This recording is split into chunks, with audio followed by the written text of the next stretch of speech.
সুপ্রিয় দর্শক মণ্ডলী, আপনাদের প্রীতি ও শুভেচ্ছা জানিয়ে শুরু করছি বাংলাদেশ জাতীয় টেলিভিশন কলেজ পর্যায়ের বিতর্ক প্রতিযোগিতা 2025-এর প্রথম রাউন্ডের আজকের পর্ব। অনুষ্ঠানের শুরুতেই 24-এর গণ অভ্যুত্থানে নিহত শহীদদের আত্মার মাগফিরাত কামনা করছি এবং আহতদের দ্রুত আরোগ্য কামনা করছি। যে বিষয়টি নিয়ে আজ দুটো দলের মধ্যে বিতর্ক অনুষ্ঠিত হবে তা হলো প্রযুক্তির অপব্যবহারই সাইবার অপরাধ বৃদ্ধির মূল কারণ।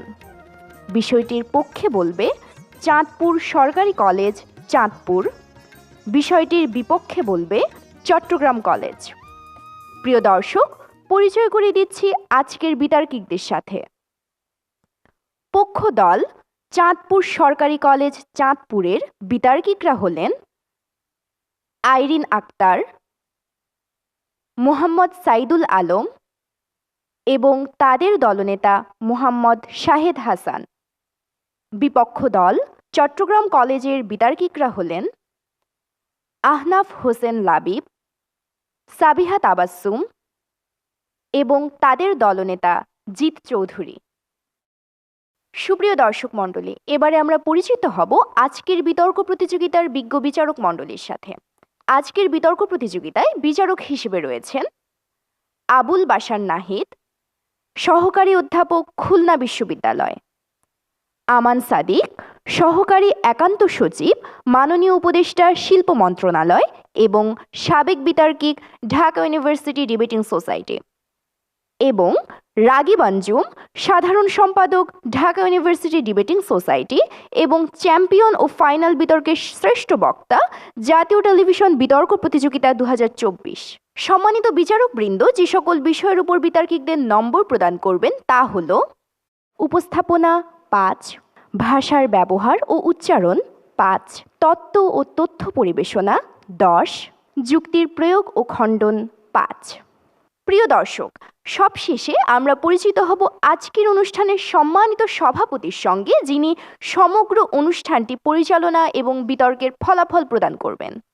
আমাদের মাঝে সভাপতি হিসেবে উপস্থিত হয়েছেন মাহবুব মোর্শেদ, ব্যবস্থাপনা পরিচালক এবং প্রধান সম্পাদক, বাংলাদেশ সংবাদ সংস্থা। এবারে সম্মানিত সভাপতিকে মঞ্চে এসে আসন গ্রহণ করার জন্য বিনীত অনুরোধ জানাচ্ছি।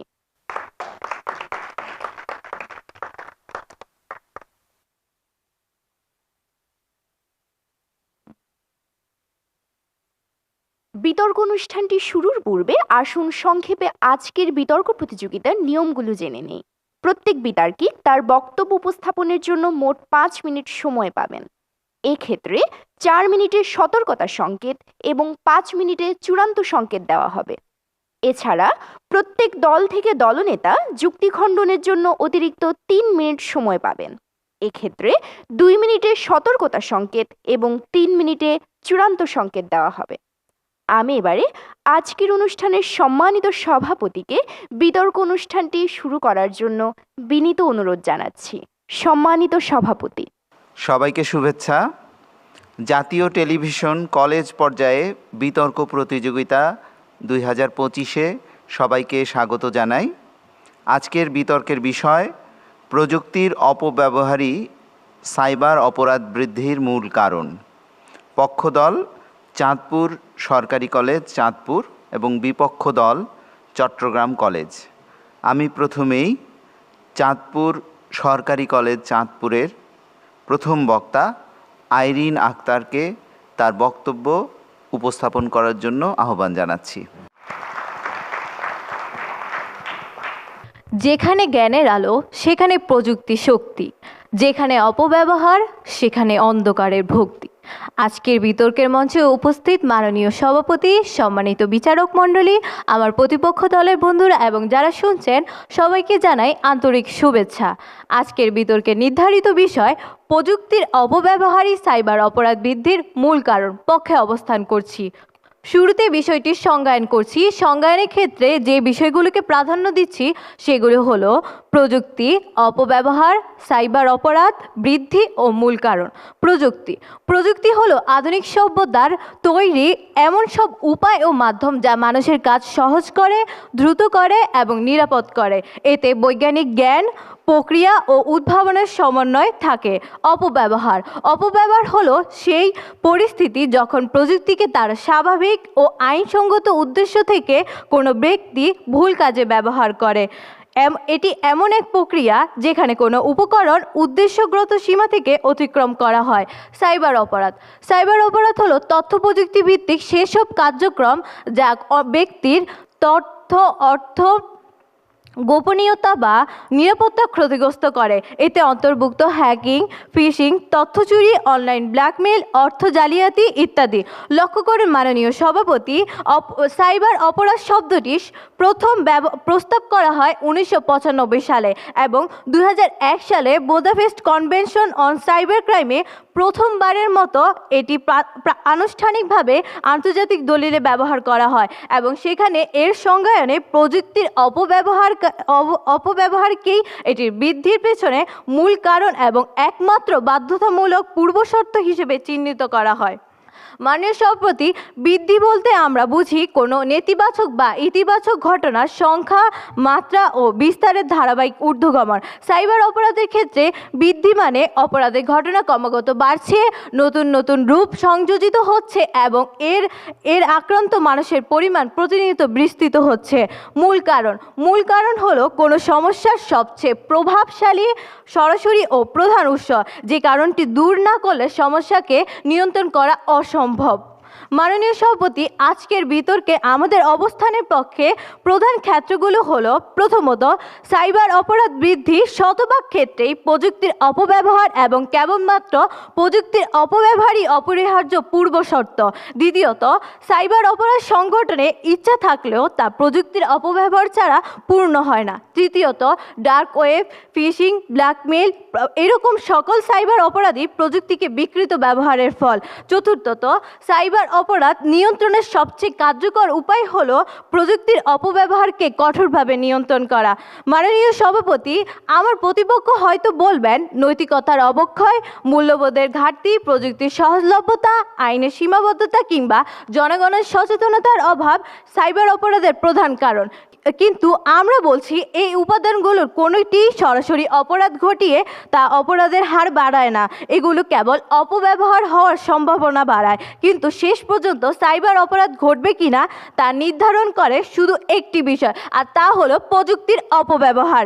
লক্ষ্য করুন মাননীয় সভাপতি, সবাই প্রযুক্তি পেলেও অপরাধ করতে পারে না। সেই সাইবার অপরাধ করবে যেই বিষয়ে দক্ষ লোক। মাননীয় সভাপতি, বিশ্বে বড় সাইবার অপরাধের 85% করেছে উচ্চ দক্ষতা সম্পন্ন হ্যাকাররা। তাই সাইবার অপরাধের মাত্রা নির্ভর করে অপরাধীর দক্ষতার উপর। লক্ষ্য করুন মাননীয় সভাপতি, সাইবার অপরাধ বৃদ্ধির ক্ষেত্রে প্রযুক্তির অপব্যবহারই অপরিহার্য পূর্বশর্ত। অপরাধ ঘটাতে কোনো কিছু মাননীয় সভাপতি লক্ষ্য করুন, 2024 সালে বিশ্বজুড়ে রেকর্ডেড সাইবার আক্রমণের 38% ছিল ফিশিং ভিত্তিক। প্রযুক্তি ছাড়া এইসব অপরাধ সংগঠিত হওয়া সম্ভব নয়। মাননীয় সভাপতি, লক্ষ্য করুন, শুধু উদ্দেশ্য আর সহজলভ্যতা থাকলেই অপরাধ হয় না। অপরাধ হয় তখনই যখন প্রযুক্তি ভুলভাবে ব্যবহার করা হয়, এবং যদিও প্রযুক্তি সহজলভ্য, সব ব্যবহারকারী অপরাধ করে না। উদাহরণ হিসেবে আমরা দেখতে পারি ফেক অ্যাকাউন্ট, এডিটেড ভিডিও, সকল প্রযুক্তি অপব্যবহারই মাধ্যমে চলছে। উদ্দেশ্য সহজলভ্যতা কেবল প্রভাব ফেলে, অপরাধের মূল চালক হলো প্রযুক্তির অপব্যবহার। আমার প্রতিপক্ষ দলের কাছে প্রশ্ন রেখে গেলাম, আপনি কি এমন একটি সাইবার অপরাধ দেখাতে পারবেন যেখানে প্রযুক্তির অপব্যবহার হয়নি? মাননীয় সভাপতি, প্রযুক্তির দ্রুত বিস্তার আমাদের সুযোগ যেমন বাড়িয়েছে, তেমনি সাইবার অপরাধের দরজা খুলে দিয়েছে। প্রতিটি সাইবার অপরাধের মূলে আছে প্রযুক্তিকে ভুল হাতে ভুল উদ্দেশ্যে ব্যবহার করা। আইন সচেতনতা প্রয়োগ সবই পরের ধাপ। তাই মাননীয় সভাপতি, আজকে আমরা পক্ষদল দৃঢ়ভাবে বলছি, সাইবার অপরাধের বৃদ্ধির মৌলিক ও প্রধান কারণ হলো প্রযুক্তির অপব্যবহার। ধন্যবাদ। আমি এবার বিপক্ষ দল চট্টগ্রাম কলেজের প্রথম বক্তা আহনাফ হোসেন লাবিবকে তার বক্তব্য নিয়ে উপস্থিত হওয়ার আহ্বান জানাচ্ছি। রাত ৩টা, হাসপাতালের করিডোরে বসে কান্না করছেন এক মা। তার ছেলের অপারেশনের জন্য রাখা টাকাগুলো ব্যাংক থেকে হঠাৎ উধাও হয়ে গিয়েছে। সবাই বলছে অপরাধী খুব চালাক। প্রযুক্তির অপব্যবহার করেছে। তবে তার পাশে বসে আমি জানতে পারলাম ঘটনাটি আরও অনেক গভীর, অনেক ভয়ঙ্কর। তার টাকা এজন্য হারায়নি কারণ তার ভাগ্য খারাপ ছিল, তার টাকা এজন্য হারিয়েছে কারণ ব্যাংকের নিরাপত্তা ছিল ফাঁকা, আইন শৃঙ্খলা ছিল ঘুমিয়ে, দায়বদ্ধতা ছিল অনুপস্থিত, বেকারত্ব ও দুর্নীতির চাপে এক যুবক সাইবার অপরাধকে বেছে নিয়েছিল তার নিজের পেশা হিসেবে। মাননীয় সভাপতি, তার এই দুঃখটি শুধু অর্থের মাঝে সীমাবদ্ধ থাকেনি, বরং অর্থের অভাবে ছেলের অপারেশন করাতে না পারায় দিন শেষে তার আদরের ছোট্ট সন্তানটিও মৃত্যুবরণ করে। ধন্যবাদ মাননীয় সভাপতি আমাকে বক্তব্য প্রদানের সুযোগ করে দেওয়ার জন্য। বিতর্ক চলছে। আজকের বিতর্কের বিষয় প্রযুক্তির অপব্যবহারই সাইবার অপরাধ বৃদ্ধির মূল কারণ। মাননীয় সভাপতি, আজকে পক্ষদলীয় বন্ধুরা যে প্রস্তাবটি উত্থাপন করেছেন তাদের প্রস্তাবের ভিত্তি দুর্বল, যুক্তি আংশিক এবং বিশ্লেষণ অর্ধসত্য। ধরুন আমার কাছে একটি ছুরি আছে, এই ছুরি ব্যবহার করে একজন সার্জন লক্ষ লক্ষ মানুষের জীবন বাঁচিয়ে ফেলছে, আবার ঠিক একই সময়ে এই ছুরি ব্যবহার করে একজন সন্ত্রাসী মানুষকে খুন করছে।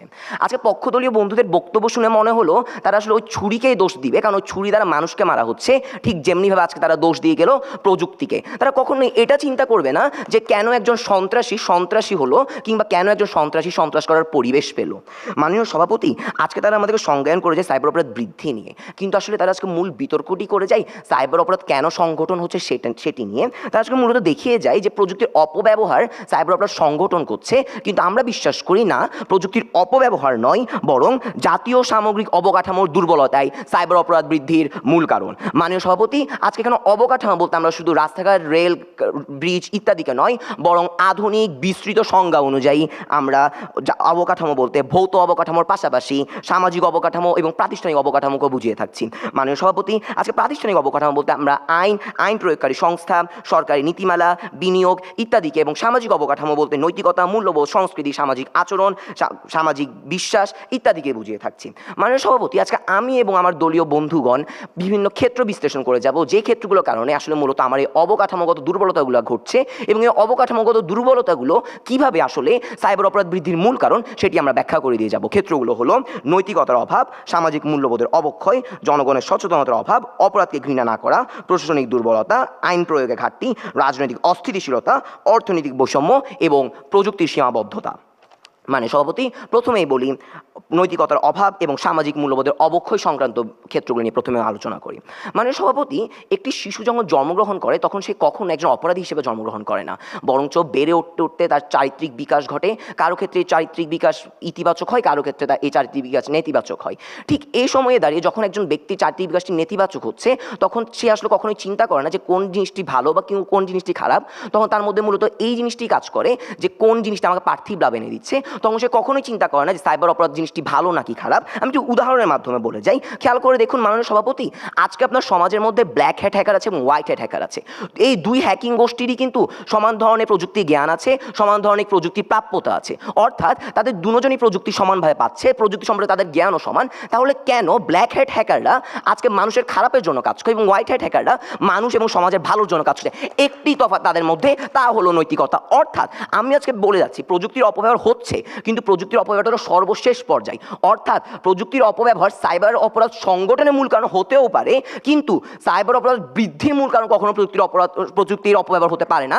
কারণ আজকে আপনার মূল্যবোধ, আপনার সামাজিক মূল্যবোধের অবক্ষয়, আপনার ব্যক্তির নৈতিকতা, এগুলো আসলে নির্ধারণ করে একজন ব্যক্তি প্রযুক্তি পাওয়ার পর সেটি অপব্যবহার করবে কি করবে না। এবার সামাজিক মূল্যবোধের অবক্ষয়। মাননীয় সভাপতি, খেয়াল করে দেখি আজকে সামাজিকীকরণ যখন ঠিকভাবে হচ্ছে না, আজকে আমাদের পরিবার, বাবা মা কিংবা সমাজগুলো আমাদের সন্তানদেরকে ঠিকভাবে লালন পালন করতে পারছে না, কিংবা মানুষ যখন অপরাধে বাধা প্রদান করছে না, কিংবা যখন সমাজের মধ্যে দুর্নীতিবাজ মানুষরা শুধুমাত্র তাদের অর্থের কারণে সম্মানটা পাচ্ছে, তখন বোঝা যাচ্ছে যে আসলে সমাজের মধ্যে কখন একজন ভালো মানুষ তৈরি হওয়ার ওই কাঠামোটি আসলে বর্তমানে খুব কম আছে, এবং এর কারণে আসলে সমাজের মধ্যে নতুন নতুন সাইবার অপরাধ বৃদ্ধি পাচ্ছে। আমি দুটি বলে যাই। প্রথমত, প্রথম আলোর 28 মে 2023 রিপোর্ট অনুযায়ী অনলাইন অপরাধের 70% ঘটে ব্যক্তিগত লোভ বা স্বার্থের কারণে, এবং কালের কণ্ঠের 9 জুন 2023 রিপোর্ট অনুযায়ী অনলাইন প্রতারণার 55% ঘটে সামাজিক দায়িত্ববোধের অভাবে।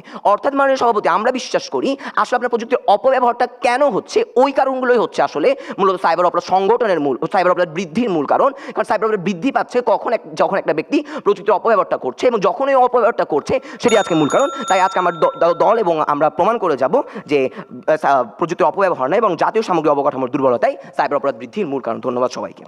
এবার আমি চাঁদপুর সরকারি কলেজ চাঁদপুরের দ্বিতীয় বক্তা মোহাম্মদ সাইদুল আলমকে তার বক্তব্য নিয়ে উপস্থিত হওয়ার আহ্বান জানাচ্ছি।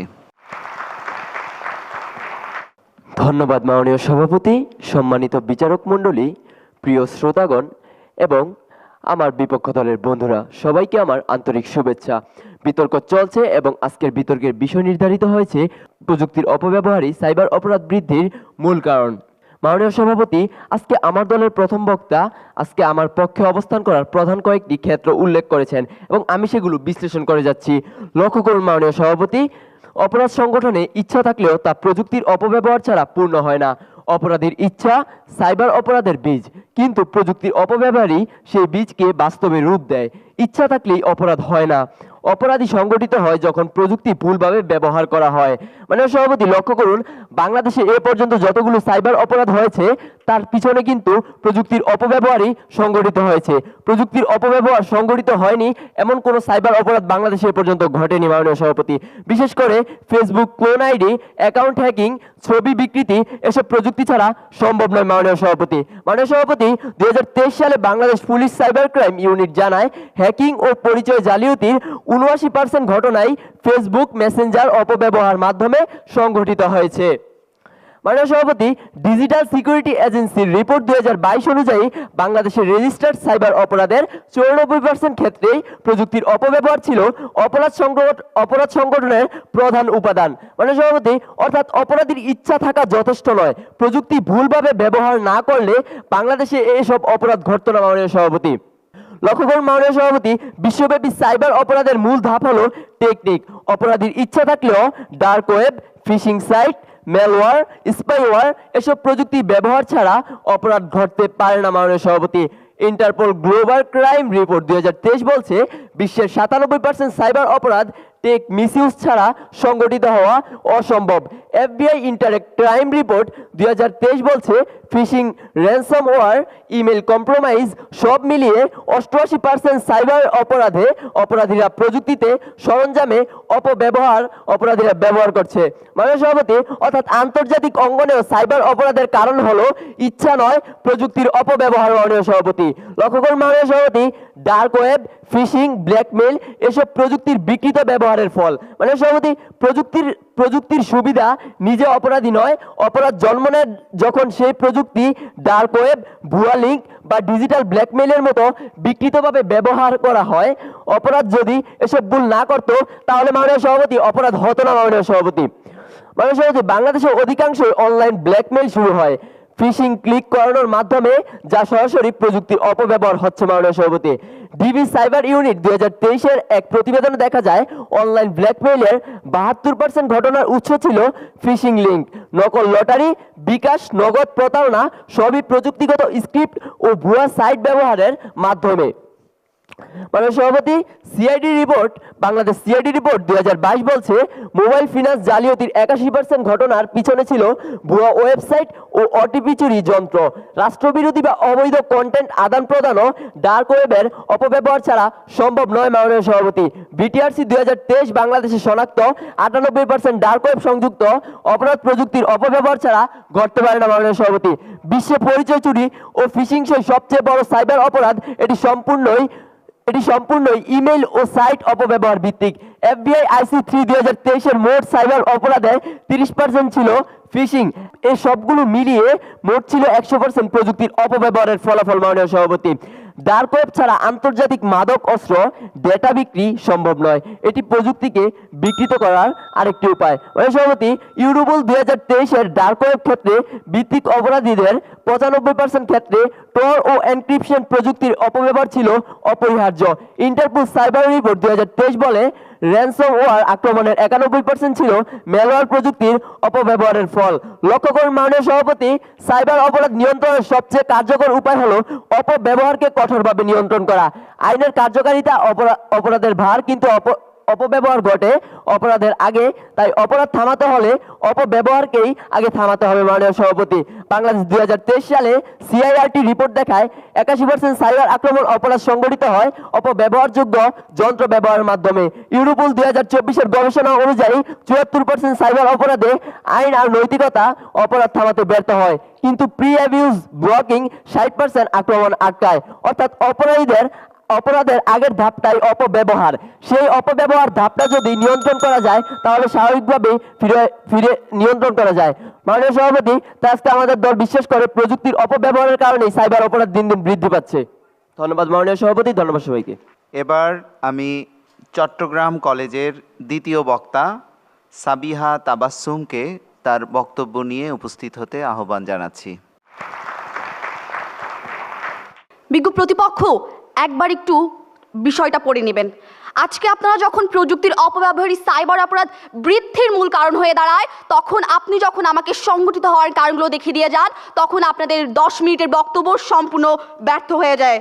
আজকে আপনাকে দেখাতে হবে কেন আপনার কারণগুলো সংগঠিত নয়, বরং বৃদ্ধির ক্ষেত্রে মূল কারণ হয়ে দাঁড়িয়েছে। আমরা প্রমাণ করে যাব কেন আমাদের ক্ষেত্রগুলো আজকে সংগঠিত হওয়ার পরেও বৃদ্ধি করছে বর্তমান সমাজে। মাননীয় সভাপতি, আজকে আমার বিপক্ষ দলের বন্ধুদের কথা শুনে একটা গল্প মনে পড়ে। একজন কাঠমিস্ত্রি ছিলেন, তিনি ওই গ্রামের সব থেকে ভালো দরজা বানাতেন। একদিন বাড়ির মালিক অসতর্কতায় চুরি হলে তিনি ওই দরজা এবং দরজার কারিগরকে দোষারোপ করতে থাকলেন। প্রতিবেশীরাও একই কাজ করলেন, কিন্তু একজন লোক এসে বললেন, কই, দরজা তো ঠিকই আছে, তালাও আছে। আসল সমস্যা হলো যারা ভেতর থেকে দরজা ঠিকমতো লাগায়নি আর যারা বাইরে থেকে চুরি করার শপথ নিয়েছে। মানুষ থেমে গেল, লজ্জা পেল, কারণ সত্যিটা ভয়ঙ্কর। চোর দরজাকে দোষী বানায় আর অযোগ্যরা প্রযুক্তিকে। ধন্যবাদ মাননীয় সভাপতি, ধন্যবাদ সবাইকে আমাকে কিছু বলার সুযোগ করে দেওয়ার জন্য। আজ প্রস্তাবক পক্ষ ঠিক এই জায়গায় ভুলটি করেছে, তারা প্রযুক্তিকে দোষ দিচ্ছে, কিন্তু মানুষ, আইন, সচেতনতার ভয়াবহ দুর্বলতাকে আড়াল করছে, খানিকটা শাক দিয়ে মাছ ঢাকার মতন। আজ তারা ভুল করছে প্রযুক্তি নয়, সমস্যা মানুষের ব্যবস্থাপনা, নীতি, রাষ্ট্রীয় কাঠামোতে। আজকে তাদের কথা শুনে মনে হয় তারা এই সমস্যা থেকে উত্তরণের জন্য আজকে প্রযুক্তি বন্ধ করে দিবেন। আপনি যখন প্রযুক্তি আমাদের জীবন থেকে সরিয়ে নেন, আমাদের জীবনটা আজকে ব্যর্থ হয়ে যাবে। প্রযুক্তি আমাদের সাথে থাকবে, কিন্তু প্রযুক্তি বৃদ্ধি কিংবা সাইবার অপরাধ বৃদ্ধির কারণগুলো আজকে আমরা দেখিয়ে দিয়ে যাই। আজকে আমরা মনে করি প্রযুক্তির অপব্যবহার নয়, বরং জাতীয় সামগ্রিক অবকাঠামো দুর্বলতাই সাইবার অপরাধ বৃদ্ধির মূল কারণ। আজকে যখন একটি ব্যাংকের ভল্টের তালা দুর্বল হলে ওই চোরকে নয়, বরং ওই ভল্ট ডিজাইনারকে দোষ দেওয়া উচিত যে আসলে তালাটা দুর্বলভাবে বানিয়েছে। ঠিক এই জায়গায় আসে আমাদের প্রযুক্তিগত সীমাবদ্ধতা, যেখানে আসে দুর্বল নিরাপত্তা, পুরনো সিস্টেম, অরক্ষিত প্ল্যাটফর্ম, সার্ভার লিমিট ইত্যাদি ক্ষেত্রে। ঠিক এই জায়গায় অপরাধীরা ওই প্রযুক্তির যে দুর্বলতা আছে এটাকে কাজে লাগিয়ে অপরাধ করছে। আজকে ত্রুটিপূর্ণ সফটওয়্যারের ক্ষেত্রে দেখুন, আজকে বাংলাদেশে হাজারো হাজারো সরকারি বেসরকারি অফিসে ত্রুটিপূর্ণ সফটওয়্যার দেখা যাচ্ছে, পুরনো প্ল্যাটফর্মে তাদের সার্ভার কাজ করা হচ্ছে এবং হ্যাকারদের প্রথম টার্গেট ওখানেই। প্রতিপক্ষ দল এটি কি ব্যবহারকারীর অপব্যবহার বলবেন নাকি সিস্টেমের ব্যর্থতা বলবেন, প্রশ্ন রয়ে গেল। এছাড়াও আছে দুর্বল সার্ভার সিকিউরিটি আপডেটের অভাব, অদক্ষ সাইবার টিম এবং সাইবার, এসবই আমার সাইবার অপরাধ বৃদ্ধি করছে, সংগঠিত নয়। আপনি যখন প্রযুক্তির কথা বলেন, সাইবার অপরাধের কথা বলেন, তখন প্রযুক্তির কথা আসবেই, কিন্তু আপনাকে মাথায় রাখতে হবে আমার বৃদ্ধির কারণ আসে কি। একটু খবর লক্ষ্য করুন, 24 জুন 2023 ত্রাণ মন্ত্রণালয়ের অধীনে থাকা প্রায় 14 লাখ জনগণের তথ্য ফাঁস হয়ে যায়, কারণ সার্ভারে বেসিক সিকিউরিটি সিস্টেম আপডেট দেওয়া হয় না। সূত্র প্রথম আলো। সব থেকে দুঃখের বিষয় কি, দেশের শিক্ষাঙ্গনা আসলে এর থেকে মুক্ত নয়। 2022 সালে ঢাকা বিশ্ববিদ্যালয়ে ভর্তি সার্ভার তিনবার হ্যাক হয়, কারণ সাইবার প্রোটেকশন ছিল না। সমকাল 18 নভেম্বর। একটি ব্যাপার খেয়াল করুন, আপনি যখন একটি জায়গায় সিসিটিভি দিয়ে রাখেন এবং একজন চোর যখন অপরাধ করার জন্য আসে এবং সে যখন ওই পোস্টারে এটা পড়তে সক্ষম হয়, সেই সিসিটিভির আওতাভুক্ত ওই অপরাধী একজন সাধারণ মানুষে পরিণত হয়, কারণ সে জানে সে অপরাধ করলে সে ধরা পড়বে। ঠিক এই জায়গায় আমার সিসিটিভি নেই, ঠিক এই জায়গায় আজকে আমার প্রযুক্তির সীমাবদ্ধতা রয়েছে। তাই বিপক্ষ বন্ধুরা, ছিদ্রযুক্ত ছাতা হাতে কখনো বৃষ্টিকে দোষ দিয়ে যাবেন না দয়া করে। এবার আসুন কিভাবে রাষ্ট্রীয় আইনের শিথিলতা আমাদের এই সাইবার অপরাধ বৃদ্ধি করছে। প্রথমত রাষ্ট্রীয় আইনের শিথিলতার মধ্যে পড়ে নীতিভঙ্গ, তদন্ত দুর্বলতা, বিচারগত অবহেলা, আন্তর্জাতিক সমন্বয়। দেখুন, আজ যখন বাংলাদেশ ব্যাংক থেকে ক্যাসিনো মাধ্যমগুলোতে টাকা পাচার হয়ে যায় এবং ওই মাফিয়াদের একটি নীতি অনুযায়ী তারা ওই ক্যাসিনোতে একবার টাকা প্রবেশ করলে সেটা আর কখনো ব্যাংকে ফেরত আনা যায় না, এই ধরনের সাইবার ক্রাইমগুলোকে আপনারা কি কুয়োর ব্যাঙের মতন অপব্যবহারই বলবেন নাকি আইনের ব্যর্থতা বলবেন? আবারও প্রশ্ন রয়ে গেল প্রতিপক্ষ। আজকে আমার দেশে আইন আছে কিন্তু কার্যকর নেই, আইনের ফাঁক ফোকর ব্যবহার করছে অপরাধীরা, আইন নামে অনিশ্চিত, প্রয়োগের গাফিলতায় কাগজে আটকে আছে, আর অপরাধী কোনোদিন কাগজ পড়ে না। বিআইটিএম এর সাইবার ক্রাইম ডিসপোজাল রেটের 24 রিপোর্ট অনুযায়ী 6037টি অভিযোগের মধ্যে মাত্র 473টি মামলার অগ্রগতি হয়েছে। কালের কণ্ঠ 14 ফেব্রুয়ারি 2024। এই ধরনের খবর যখন একজন অপরাধী পড়ে তখন একজন সাধারণ মানুষও মনে করে আচ্ছা আমরাও একটু সাইবার ক্রাইম করে দেখি, কারণ সে জানে তাকে কখনো অপরাধ করলে ধরার সুযোগ হবে না, কারণ সে জানে তাকে কখনো শাস্তি আওতায়ন হবে না। এর মধ্যে আসে তদন্তগত স্বচ্ছতার অভাব, বিচার প্রক্রিয়া দীর্ঘসূত্রিতা। আজকে আপনার দেশে পলাতক সাইবার অপরাধীর গ্রেপ্তারের হার মাত্র 12 থেকে 15%। 12 জানুয়ারি 2024 ইত্তেফাক। বাংলায় প্রবাদ আছে, আইন ঘুমালে চোর জেগে ওঠে। আপনি আপনার দেশের আইনকে না জাগিয়ে দয়া করে প্রযুক্তির অপব্যবহারকে দোষ দিবেন না। আইন যখন দুর্বল, অপরাধী তখন প্রযুক্তি অপব্যবহার নয়, আইনের ঘুমের সদ্ব্যবহার করে মাননীয় সভাপতি। আজকে রাজনৈতিক অস্থিতিশীলতা শত্রুতায় পরিণত হয়ে সাইবার অপরাধ সাইবার যুদ্ধে পরিণত হচ্ছে, বিপজ্জনক। প্রযুক্তি ভালো না মন্দ আমরা জানি না, কিন্তু যখন সেটা প্রযুক্তি ভালো মানুষের হাতে পড়ে, খারাপ মানুষ সেটার উপর আসলে নির্ভর করে সেই প্রযুক্তিটা কীভাবে ব্যবহার করছে। তাই আমরা মনে করি প্রযুক্তি অপব্যবহার নয়, বরং সাইবার অপরাধ বিধি মূল কারণ জাতীয় সামরিক অবকাঠামোর দুর্বলতা। ধন্যবাদ। এবার পক্ষদল চাঁদপুর সরকারি কলেজ চাঁদপুরের তৃতীয় বক্তা মোহাম্মদ শাহিদ হাসানকে তার বক্তব্য নিয়ে উপস্থিত হওয়ার আহ্বান জানাচ্ছি। মাননীয় সভাপতি, বিজ্ঞ বিচারক বৃন্দ, প্রিয় প্রতিপক্ষ বন্ধুগণ ও সম্মানিত দর্শক বৃন্দ, সকলকে জানাই আমার আন্তরিক অভিনন্দন ও সালাম। লক্ষ্য করুন মাননীয় সভাপতি, আমার প্রতিপক্ষের কথা শুনে আজকে মনে হলো তারা শুধু গাছের গোড়ায় পানি দিয়ে যাচ্ছেন, কিন্তু তারা এটা বুঝতে পারছেন না যে গাছের ফল ঠিক কি হবে। লক্ষ্য করুন মাননীয় মডারেটর, আমার প্রিয় প্রতিপক্ষগণ, প্রতিপক্ষ দলের প্রথম বক্তা এসে বারবার বলে গেলেন নৈতিকতার কথা, কিন্তু নৈতিকতা বলতে তিনি কি বোঝাচ্ছেন তা ঠিক করে তিনি বলে গেলেন না।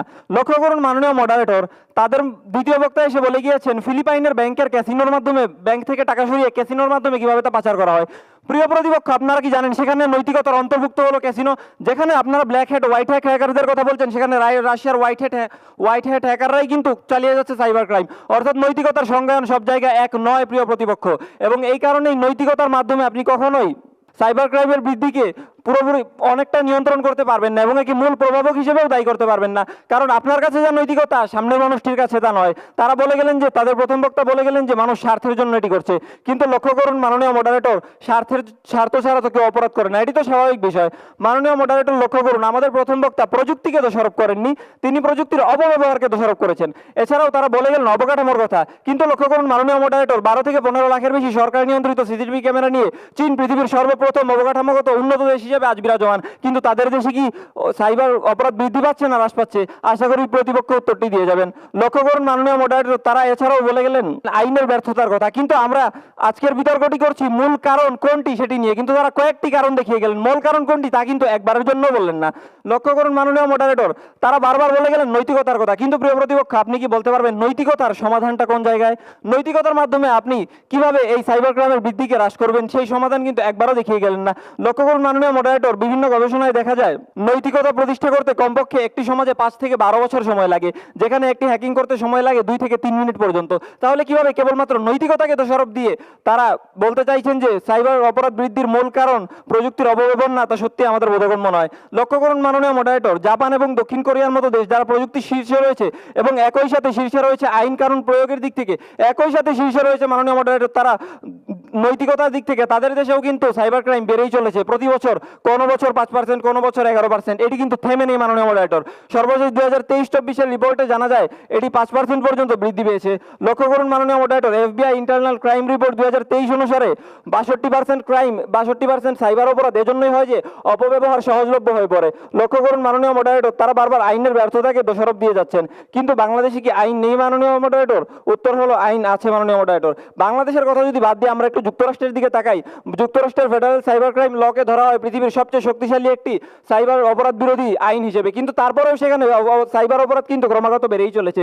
ইউরোপের জিডিপিআর আইনেরও একই অবস্থা, সেখানেও কিন্তু প্রতি বছর 22% সাইবার অপরাধ বাড়ছে। মাননীয় মডারেটর, সেখানে কিভাবে শুধু আইনের ব্যর্থতাটাই প্রধান কারণ হয়ে দাঁড়ালো তা সত্যি আমাদের বোধগম্য নয়। লক্ষ্য করুন মাননীয় মডারেটর, তারা আইনের ব্যর্থতাকে দোষ দিলেন, কিন্তু আইন অপরাধ করার পর অপরাধকে নিয়ন্ত্রণ করে, তা কখনোই অপরাধ সৃষ্টিতে ভূমিকা পালন করে না। অপরাধ সৃষ্টিতে ভূমিকা পালন করে অপব্যবহার। যদি অপব্যবহারকে রুখে দেওয়া যায় তাহলে কিন্তু সহজেই সাইবার অপরাধ বৃদ্ধিকে হ্রাস করা সম্ভব, এবং এটিকে রোখা সম্ভব হচ্ছে না বলেই কিন্তু সাইবার অপরাধ এত বেশি পরিমাণে বাড়ছে। লক্ষ্য করুন মাননীয় মডারেটর, আমার প্রতিপক্ষ দলের দ্বিতীয় বক্তা আরো বলে গেলেন যে আমাদের 10 মিনিটের বক্তব্যে আমাদের 10 মিনিটের বক্তব্য ব্যর্থ হয়ে গেছে, কিন্তু আমি তাকে বলতে চাই, প্রিয় প্রতিপক্ষ, আপনার মনোযোগ তখন হয়তো ছিল পৃথিবীর অন্য কোনো মেরুতে। লক্ষ্য করুন মাননীয় মডারেটর, তারা বারবার, আমার প্রিয় প্রতিপক্ষ দলের দ্বিতীয় বক্তা প্রথমেই বলেছিলেন যে দরজাকে দোষারোপ করা উচিত নয়, কিন্তু তিনি যখন বারবার প্রযুক্তিগত ব্যর্থতাকে দোষারোপ করছেন তখন সেই প্রযুক্তিগত ব্যর্থতা তো দরজারই প্রতিনিধিত্ব করছে মাননীয় মডারেটর। তাহলে তিনি নিজেই তো দরজাকে দোষারোপ করছেন, তালাকে দোষারোপ করছেন, কিন্তু তারপর তিনি নিজেই বলতে চাচ্ছেন যে এটির কোনো দোষ নেই। মাননীয় মডারেটর, লক্ষ্য করুন, প্রযুক্তিগত সীমাবদ্ধতা রয়েছে, কিন্তু যে সকল দেশে প্রযুক্তিগত সীমাবদ্ধতা নেই সে সকল দেশেও কিন্তু সাইবার অপরাধ বাড়ছে। লক্ষ্য করুন মাননীয় মডারেটর, ইউরোপের দেশগুলোতে অপব্যবহার রোধ করার জন্য কঠোর নজরদারি ব্যবস্থা থাকার কারণে এবং অপব্যবহারের বিষয়ে অত্যন্ত সচেতনতার সাথে ও সংবেদনশীলতার সাথে বিষয়টির দিকে নজরদারি করার কারণে কিন্তু বাংলাদেশে যেখানে ফিশিং এর শিকার হন 25 থেকে 40% মানুষ, সেখানে তাদের দেশে শিকার হন মাত্র 5% মানুষ। লক্ষ্য করুন মাননীয় মডারেটর, তারা নৈতিকতার কথা বলে গেলেন, কিন্তু 1900 সালে কি অনৈতিক মানুষ ছিলেন না? তখন কি নৈতিকতা বিবর্জিত মানুষ ছিলেন না? নিশ্চয়ই ছিলেন মাননীয় মডারেটর, কিন্তু সাইবার অপরাধ বৃদ্ধির পেছনে মূল কারণ হিসেবে কাজ করছে প্রযুক্তির অপব্যবহার। ওই সময় কিন্তু প্রযুক্তির অপব্যবহার ছিল না, তাই আজকে আমিও আমার দল প্রযুক্তির অপব্যবহারকেই সাইবার অপরাধ বৃদ্ধির মূল কারণ হিসেবে দেখাতে যাচ্ছি। ধন্যবাদ মাননীয় সভাপতি, ধন্যবাদ। এবার বিপক্ষ দলের তৃতীয় বক্তা জিৎ চৌধুরীকে তার বক্তব্য নিয়ে উপস্থিত হওয়ার আহ্বান জানাচ্ছি। চোখে কুলো এবং কানে তুলো দিয়ে থাকলে সানগ্লাস পরা মানুষটার মতো সেই আলোকিত পৃথিবীটাকেও আপনার অন্ধকারই মনে হবে। ঠিক একইভাবে আমার বিজ্ঞ প্রতিপক্ষর কাছে মনে হচ্ছে তারা সাইবার অপরাধের মতো, তারা প্রযুক্তির অপব্যবহারের মতো একটি সানগ্লাস পরে আছে এবং তারা সেই কারণে এই আলোকিত যুক্তিগুলোকে উপলব্ধি করতে পারছেন না। ধন্যবাদ মাননীয় সভাপতি, বিজ্ঞ বিচারক মণ্ডলী এবং উপস্থিত সবাইকে আমার ধন্যবাদ ও অভিনন্দন জানাচ্ছি। আসুন, আজকে কেন আমরা তাদের জায়গা থেকে এগিয়ে থাকি। প্রথমত, তাদের ক্ষেত্রগুলা আমি যদি তাদের ক্ষেত্রগুলো বিশ্বাসও করে নিই, মনে প্রাণে বিশ্বাস করে নিচ্ছি, আপনার 84% সংগঠিত হচ্ছে, 74% সংগঠিত হচ্ছে, 60% সংগঠিত হচ্ছে, সাইবার অপরাধ ঘটছে, কিন্তু আপনারা এতগুলো তথ্য এবং তত্ত্ব দিয়ে গিয়েছেন সবগুলো সংগঠনের ক্ষেত্রে, কখনো বৃদ্ধির ক্ষেত্রে এগুলো সংগঠিত হতে পারছে না। আসুন, কিভাবে আমরা বিশ্বাস করাই যে আপনার এই অপব্যবহারটার মধ্যে নয়, বরং জাতীয় সামগ্রিক অবকাঠামোগত দুর্বলতাই আপনার সাইবার অপরাধ বৃদ্ধির মূল কারণ। আসুন, প্রথমত আজকে তারা আমাদের মূল কারণ, আমরা যে কোনো একটা মূল কারণ দেখাই যায়নি সেটা নিয়ে অনেক দ্বিধাদ্বন্দ্বে ছিলেন। আমাদের মূল কারণটা হচ্ছে জাতীয় সামগ্রিক অবকাঠামোগত উন্নয়ন। এটাকে আমরা বিভিন্ন ক্ষেত্রে ভাগ করে সেটাকে আমরা পর্যালোচনা করি। আসুন, প্রথমত আমরা মনোবিজ্ঞানের ভাষায় একটা স্ট্রেন থিওরি নামক একটা থিওরি আছে, যেটা কি বলে, যখন একটা মানুষ দারিদ্র আর হতাশার মধ্যে থাকে তখন সে অপরাধের দিকে অনেক দ্রুত এগিয়ে যায়। তার মানে মাননীয় সভাপতি, আজকে যখন আপনার অর্থনৈতিক বৈষম্য, আপনার কর্মসংস্থানের অভাব আছে দেশে, আপনার যখন বেকারত্বের জালের থেকে আপনি বেরোতে পারছেন না, আপনার দেশে যখন দুর্নীতি রয়েছে, আপনি অবশ্যই তখন দারিদ্র্যের মধ্যে আছেন এবং আপনি অতি দ্রুত একটি উপার্জনের সহজ পথ হিসেবে বেছে নিচ্ছেন হচ্ছে এই সাইবার অপরাধকে। তার মানে প্রতিনিয়ত আমাদের সাইবার অপরাধ বৃদ্ধির জন্য সেই আপনার ওই অর্থনৈতিক বৈষম্যটাই কিন্তু কাজ করছে। আজকে আমিও বিশ্বাস করি, আপনারাও বিশ্বাস করেন, কখনো সাইবার অপরাধ প্রযুক্তি ছাড়া সংগঠিত হতে পারবে না। এটাই হচ্ছে আজকে বিশ্বাস। কখনো সংগঠিত হতে পারবে না, কখনো বৃদ্ধি হতে পারবে না, সেটা বলা হয় না এখানে। এখন আসুন, আজকে আপনারা প্রত্যেকটা যুক্তি আপনাদের ক্ষেত্রে সঠিক, কিন্তু আপনাদের সংগঠনের ক্ষেত্রে আপনারা বললেন অপব্যবহার ছাড়া সেটা পূর্ণ হয় না, শতভাগ অপব্যবহার লাগে, ইচ্ছা থাকলেও সেটা পূর্ণ করা যায় না। আমরা আজকে বিতর্কটা এখানে পূর্ণতা নিয়ে করছি না, আজকে আমরা এই বিতর্কটা এখানে বৃদ্ধি নিয়ে করছি। কিভাবে আজকে বৃদ্ধি পাচ্ছে দেখুন, অক্সফোর্ড বিশ্ববিদ্যালয় কর্তৃক প্রকাশিত ওয়ার্ল্ড সাইবার ক্রাইম ইন্ডেক্স 2025 অনুসারে দক্ষিণ কোরিয়ার মতো একটি দেশ যেখানে 100% মানুষ প্রযুক্তির সাথে সম্পৃক্ত, সেখানে অপরাধের প্রবণতা মাত্র 27%, কিন্তু বাংলাদেশের মতো একটি দেশ যেখানে মাত্র 44% মানুষ প্রযুক্তির সাথে সম্পৃক্ত, সেখানে অপরাধের সংখ্যা, সাইবার অপরাধের সংখ্যা হচ্ছে 75%। তার মানে আজকে আপনাকে এই জিনিসটা বিশ্বাস করতে হবে যে অবশ্যই আপনার এখানে প্রযুক্তির অপব্যবহার না, আজকে হয়তো আপনার বাংলাদেশের তৃতীয় বিশ্বের একটি দেশে কোনো ধরনের প্রক্রিয়ার মধ্যে গাফিলতি রয়েছে, যে কারণে আপনার এই অপব্যবহারটা দিন দিন বেড়ে যাচ্ছে। আজকে আপনি আমাদেরকে এখানে ভুল তথ্য দিয়ে কখনো বিতর্কের মোড়টা ঘুরাই দিতে পারেন না। আপনার জ্ঞানের পরিসীমা অনেক সীমাবদ্ধ, কারণ আপনি বলে গিয়েছেন যে রাশিয়ার হোয়াইট হ্যাট হ্যাকাররা নাকি সাইবার অপরাধ করে। আপনাকে প্রথমে বুঝতে হবে হোয়াইট হ্যাট হ্যাকার আর ব্ল্যাক হ্যাট হ্যাকারের উপাধি কখন দেওয়া হয়, যখন তারা কাজটা সংগঠন করার পর একটা নির্দিষ্ট পর্যায় পর্যন্ত যায় এবং তারা যখন কোনো একটা দেশের ভালোর জন্য কাজ করে আর যারা খারাপের জন্য কাজ করে, এই দুইটাকে ভাগ করে তখন তাদের উপাধি দেওয়া হয়। কখনো সে উপাধিটা নিয়ে খারাপ কাজ করতে যাচ্ছে না।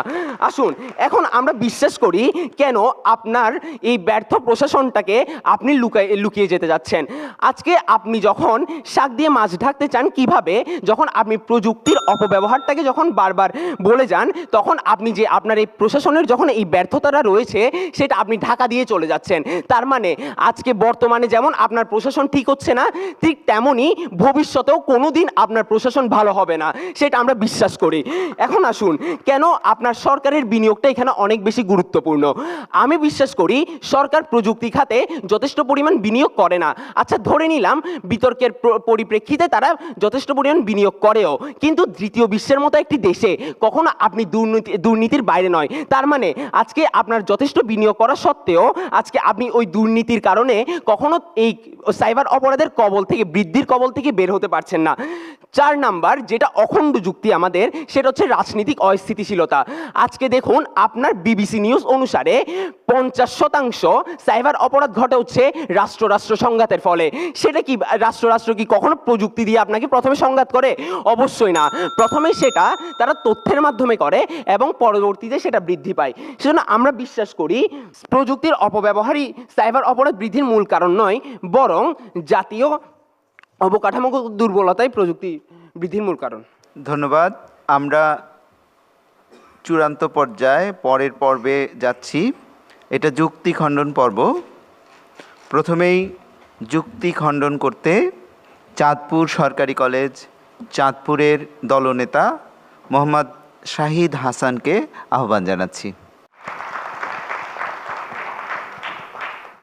ধন্যবাদ মাননীয় সভাপতি, আমাকে আবারও আমার বক্তব্য প্রদানের সুযোগ করে দেওয়ার জন্য।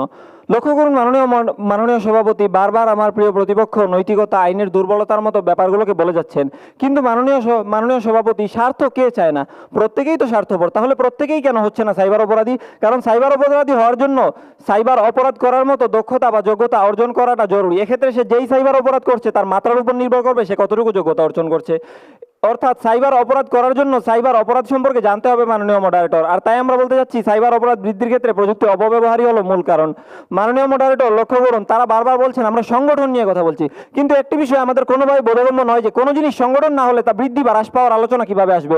লক্ষ্য করুন মাননীয় মডারেটর, তারা বারবার বললেন যে সংগঠন নিয়ে আজকে বিতর্ক নয়। আমরাও স্বীকার করি প্রিয় প্রতিপক্ষ, সংগঠন নিয়ে আজকে বিতর্ক নয়, আমরা আপনাদের সাথে একমত, কিন্তু সংগঠন যদি না হয় তাহলে বৃদ্ধির আলোচনা আসছে কিভাবে? এছাড়াও মাননীয় মডারেটর, আমার বিজ্ঞ প্রতিপক্ষের তৃতীয় বক্তা বলে গেলেন রাশিয়ার হোয়াইট হ্যাট হ্যাকারদের বিষয়ে। প্রিয় প্রতিপক্ষ, আপনি কি এটা ভুলে যাচ্ছেন যে তাদেরকে হোয়াইট হ্যাট হ্যাকারের যে উপাধি সেটা দিয়েছে কি রাশিয়া? তাই রাশিয়ার সপক্ষে যদি তারা হ্যাকিং করে তারা তো হোয়াইট হ্যাট হ্যাকারই থাকবে। সেখানে নিশ্চয়ই তাদের নৈতিকতা নিয়ে প্রশ্ন তোলা হবে না, কারণ তারা তাদের দিক থেকে নৈতিক কাজই করছে। লক্ষ্য করুন মাননীয় সভাপতি, তারা যে হোয়াইট হ্যাট হ্যাকারের কথাটি বলে গেলেন, হোয়াইট হ্যাট হ্যাকাররা কখনো খারাপ কাজ করে না। রাশিয়ার পক্ষে যদি তারা খারাপ কাজ করে তাহলে কিন্তু তারা তখন পর্যন্ত হোয়াইট হ্যাট হ্যাকারই থেকে যাবেন।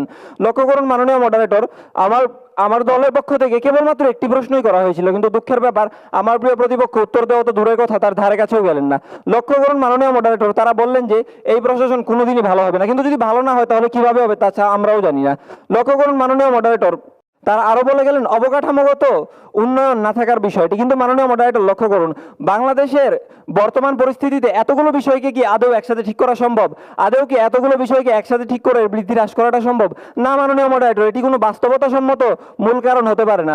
মাননীয় মডারেটর লক্ষ্য করুন, প্রযুক্তির অপব্যবহারকে চাইলে থামিয়ে দেওয়া সম্ভব ডিজিটাল শিক্ষা এবং বিভিন্ন রকম শনাক্তকরণ পদ্ধতির মাধ্যমে। কিন্তু মাননীয় মডারেটর, তারা যতগুলো ক্ষেত্রকে দেখিয়ে গেলেন সবগুলো ক্ষেত্রকে একত্রে উন্নত করা প্রায় অসম্ভবের কাছাকাছি। লক্ষ্য করুন মাননীয় মডারেটর, তারা বলে গেলেন দুর্নীতির কথা। কিন্তু মাননীয় মডারেটর, দুর্নীতিকে সবাই কেন কাজে লাগাচ্ছে না? কেন আমি বা আমার প্রিয় প্রতিপক্ষ হয়ে যাচ্ছেন না একজন সাইবার অপরাধী? কারণ আমাদের সেই দক্ষতা নেই মাননীয় মডারেটর, আমাদের সেই দক্ষতা নেই। তার জন্য আগে সাইবার অপরাধের মাত্রা অনুসারে সেই দক্ষতা অর্জন করতে হবে। ফেসবুকের বুলিং থেকে শুরু করে অত্যাধুনিক হ্যাকিং পর্যন্ত প্রত্যেক ক্ষেত্রেই দক্ষতার একটি ব্যাপার রয়েছে, যা আমার প্রিয় প্রতিপক্ষ বারবারই অন্যথায় ফেলে দিয়ে চলে যাচ্ছেন। মাননীয় মডারেটর লক্ষ্য করুন, আমার প্রিয় প্রতিপক্ষ বারবার করে বলে গেলেন বাংলাদেশে অবকাঠামোগত উন্নয়নের প্রয়োজন, এবং আমাদের প্রিয় প্রতিপক্ষের তৃতীয় বক্তা আরো বলে গেলেন যে বর্তমানে তিনি বলে গেলেন যে মানুষ ডিপ্রেশনে থাকে, মানুষ বেকারত্বের মধ্যে থাকে। কিন্তু লক্ষ্য করুন মাননীয় মডারেটর, অর্থনৈতিক উন্নয়ন একটি খুব বড় বিষয় যা একদিনে সম্ভব নয়, এবং বেকারত্বে তো অনেকেই আছে। কিন্তু তাই বলে সবাই কেন সাইবার অপরাধ করছে না? কারণ এটির জন্য প্রযুক্তির অপব্যবহারটি আবশ্যক। ধন্যবাদ মাননীয় মডারেটর, ধন্যবাদ সবাইকে। এবার বিপক্ষ দল চট্টগ্রাম কলেজের দলনেতা জিৎ চৌধুরীকে যুক্তি খণ্ডন করার জন্য আহ্বান জানাচ্ছি। আজকের বিষয়টি ছিল প্রযুক্তির অপব্যবহারই সাইবার অপরাধ বৃদ্ধির মূল কারণ। অত্যন্ত যুক্তিসঙ্গত কারণে আমরা এর বিপক্ষে ছিলাম এবং বিপক্ষে থাকার কারণগুলো দেখিয়ে যাই। কিন্তু আজকে তারা এই জায়গাতে ভুলটা করে। দেখুন, আজকে আমার কাছে একটি ছুরি আছে এবং ছুরিটা দিয়ে আমি চাইলে একটা মানুষকেও মারতে পারি, আমি চাইলে সেটা আমার নিজের কাজেও ব্যবহার করতে পারি। এখন মানুষটাকে মারবো নাকি নিজের কাজে ব্যবহার করব, সেটা পুরোপুরি সম্পূর্ণরূপে ভিত্তি করে আমার নৈতিকতার উপর, আমার মানসিকতার উপর। আজকে বিতর্কটা ছিল ঠিক এই জায়গাতেই যে আপনি কেন আজকে দুর্নীতিকে গ্রহণ করছেন না। আমি বিশ্বাস করি প্রতিপক্ষ আপনিও নৈতিকতার মধ্যে আছেন, আপনিও বিবেকবান বলে আজকে দুর্নীতিকে প্রশ্রয় না দিয়ে আজকে আপনি আমাদের পক্ষে এসে আজকে আপনি সাইবার অপরাধ করছেন না, আজকে আপনি প্রযুক্তির অপব্যবহার করছেন না আপনার এই নৈতিকতার জন্যই। আসুন, আজকে আপনি যদি নৈতিকবান না হতেন তাহলে অবশ্যই সাইবার প্রযুক্তিটা অপব্যবহার করতেন, এবং আজকে যদি আপনার ঘরে একজনও ব্যবহার না করে থাকে সেটা আপনি আজকে একজন হয়ে দেখাইতেন এবং ভবিষ্যতে আপনার প্রজন্মও সেটা ব্যবহার করে আসতো। তার মানে এটাই হচ্ছে আজকে বৃদ্ধি আমাদের। আজকে আপনার পুরোপুরি যে একটা সংগঠন হয়ে গেছে, আজকে যে প্রযুক্তি একদম সম্পূর্ণরূপে ভালো মতো ব্যবহার হবে আর আমাদের দেশে যে একদম সম্পূর্ণ খারাপভাবে ব্যবহার হবে এটা না, দুই ক্ষেত্রেই ব্যবহার অপব্যবহার রয়েছে। কিন্তু আজকে আমাদের বৃদ্ধিটা কেন ঘুরে ফিরে সেই আমাদের এই অবকাঠামোর উপরই আসে সেটা আমরা দেখিয়ে যাই। প্রথমত আজকে আপনার প্রযুক্তিগত সীমাবদ্ধতা থাকে, আমরা যেটা দেখিয়ে যাই। দ্বিতীয়ত আপনার রাষ্ট্রীয় আইনের শিথিলতা থাকে। তৃতীয়ত রাজনৈতিক অস্থিতিশীলতা থাকে। চতুর্থত আজকে আপনার মূল্যবোধের অবক্ষয় থাকে, এবং আমাদের অখণ্ড যুক্তি সেটা হচ্ছে আপনার রাজনৈতিক অস্থিতিশীলতা থাকে, যেটা তারা কোনো প্রকার যুক্তি খণ্ডন করে যায় নাই। আসুন, আজকে সাইবার অপরাধ বৃদ্ধি বা ফল হিসেবে কি কি কাজ করে সেটা আমরা যেটা বলে যাই। এটা আপনার ইচ্ছা, এটা আপনার সুযোগ, তৃতীয়ত আজকে আপনার সমাজ ব্যবস্থা বা দুর্বল নিয়ন্ত্রণ। যে তিনোটাই যদি আপনাকে আজকে সহযোগিতা করতো তাহলে অবশ্যই আজকে আপনি একজন সাইবার অপরাধী হয়ে আমাদের সামনে চলে আসতেন, এবং সেটা আমরা বিশ্বাসও করি। আসুন তাহলে আজকে আপনারা এত তথ্য এবং তথ্য কিসের উপর ভিত্তি করে? সেটা হচ্ছে সংগঠনের উপর। যেটা ঘটে গেছে আপনি সেটাকে পরিবর্তন করতে পারবেন না, কিন্তু যেটা ভবিষ্যতে ঘটবে না সেটার জন্য আমরা চাই আজকে আপনি প্রযুক্তির উপর ভিত্তি না করে আপনি আজকে আপনার অবকাঠামোগুলোকে পরিবর্তন করুন, আজকে আপনি আপনার মানুষের মানসিকতাকে পরিবর্তন করুন, আজকে আপনি আপনার প্রশাসনকে দায়বদ্ধ করুন। তাহলে ভবিষ্যতে আপনার সাইবার অপরাধের মতো এই অপরাধগুলো আর ঘটবে না, এবং সেটা আমরা বিশ্বাস করি দৃঢ়ভাবে। কেন আজকে তারা বলে যায় যে প্রত্যেকটা মানুষ চাইলেই তো সাইবার অপরাধ করতে পারে, কিন্তু প্রত্যেকটা মানুষই যদি দুইজন মেধাবীর কথা চিন্তা করি, প্রত্যেকটা মেধাবী কিন্তু দারিদ্র হয় না। আমি প্রথমেই বলে যাই যে মনোবিজ্ঞানের ভাষায় যে স্ট্রেট থিওরি নামে একটা থিওরি থাকে, ওইখানে মানুষ বলে যে তারা দারিদ্রতায় থাকলেই অপরাধের দিকে প্রবণ হয়। তার মানে আজকে আপনার প্রত্যেকটা মানুষ কিন্তু দারিদ্রতার মধ্যে নেই, প্রত্যেকটা মানুষ কিন্তু সেই দারিদ্র নিম্নসীমায় নেই। কিছু মানুষ করে আজকে আপনার এই অযোগ্যরা দুর্নীতির কারণে যখন অযোগ্যরা স্থান পেয়ে যায় তাদের কারণে কিছু মানুষ করে হতাশায়। সেজন্য আমরা বিশ্বাস করি প্রযুক্তির অপব্যবহারই নয়, বরং অবকাঠামোগত দুর্বলতাই আজকে সাইবার অপরাধ বৃদ্ধির মূল কারণ। ধন্যবাদ সবাইকে। আমরা একটা অসাধারণ বিতর্ক প্রতিযোগিতা উপভোগ করলাম। যুক্তি এবং যুক্তিখণ্ডন পর্ব আমরা শুনলাম। আমার কাছে মনে হয় যে এটা আমাদের জন্য একটা খুবই সুখের ব্যাপার যে জাতীয় পর্যায়ে কলেজ পর্যায়ের এই বিতর্ক প্রতিযোগিতাগুলো অনুষ্ঠিত হচ্ছে। এগুলো আমাদের মনকে তর্কশীল করে তোলে। তর্কশীল মানে আর্গুমেন্টেটিভ, যেটাকে আমরা বলি যে আমরা সাধারণত যে ওরিয়েন্টেশনে বড় হই, যে সামাজিক সাংস্কৃতিক প্রেক্ষাপটে বড় হই, তাতে কিন্তু আমরা অনেক সময়ই একদেশদর্শী হয়ে উঠি। মানে আমাদের একদিকে দেখার চোখটাই তৈরি হয়, একভাবে বিচার করার চোখটাই তৈরি হয়। কিন্তু আমরা যখন বিতর্ক প্রতিযোগিতাগুলোতে অংশগ্রহণ করি তখন কিন্তু আমরা নিজেদের পক্ষে যুক্তিগুলো যেমন ঝালাই করি, তেমনি একটা মতের বিপক্ষে যে যুক্তিগুলো আসতে পারে সেগুলোও যাচাই করি। যেমন আপনারা যখন বিতর্ক করলেন তখন প্রতিপক্ষ কী যুক্তি দিতে পারে সেটাও কিন্তু আপনারা আমলে নিয়েছেন এবং বিচার করেছেন এবং এর উত্তর দেওয়ার চেষ্টা করেছেন। এই যে বিতর্ক প্রতিযোগিতা, এটা সবচেয়ে বড় ব্যাপার হলো যে আমাদের মধ্যে যে অসহনশীলতা থাকে, আমাদের মধ্যে যে নিজের মতকে আঁকড়ে ধরার একটা প্রবণতা থাকে, সেটাকে আমরা অতিক্রম করতে পারি। আমরা যখনই আমাদের প্রতিপক্ষ বা অপর তারা কি ভাবছে, তারা কিভাবে একটা বিষয়কে দেখছে, তারা কিভাবে নিজেদের পক্ষে যুক্তি তৈরি করছে এবং নিজেদের অবস্থানকে তারা যৌক্তিক মনে করছে, এটা যখন আমরা বুঝতে পারবো এই বিতর্ক প্রতিযোগিতার মতো করে, তখন কিন্তু আমরা একটা গণতান্ত্রিক, সহনশীল এবং সহ অবস্থানের একটা সমাজ, রাষ্ট্র, পরিবার গড়ে তুলতে পারবো। তো আপনাদের সবাইকেই আমি অভিনন্দন জানাই, ধন্যবাদ জানাই যে এই চর্চাগুলো আপনারা নিজেদের মধ্যে যেমন অব্যাহত রাখবেন, তেমনি যারা আপনাদের সহপাঠী এবং আশপাশের মানুষ আছে তাদেরকেও উৎসাহিত করবেন, তারা যেন প্রত্যেকটা জিনিসকে অপরের চোখ দিয়ে দেখতে শেখে। নিজের পাশাপাশি অপরের চোখ দিয়ে দেখাটা আমাদের জন্য খুবই গুরুত্বপূর্ণ। আমাদের হাতে বিতর্কের ফলাফল এসে গেছে। জাতীয় টেলিভিশন কলেজ পর্যায়ে বিতর্ক প্রতিযোগিতা 2025। আজকের বিষয় ছিল প্রযুক্তির অপব্যবহারই সাইবার অপরাধ বৃদ্ধির মূল কারণ। আজকের বিজয়ী দল চট্টগ্রাম কলেজ। শ্রেষ্ঠ বিতার্কিক নির্বাচিত হয়েছেন চট্টগ্রাম কলেজের সাবিহা তাবাসসুম। আজকের বিতর্কের বিজয়ী দল এবং অংশগ্রহণকারী দল, দুই দলকেই আমি আন্তরিক অভিনন্দন জানাই। আপনারা চমৎকার বিতর্ক করেছেন। এই বিতর্কের ধারা অব্যাহত থাকুক। ধন্যবাদ সবাইকে।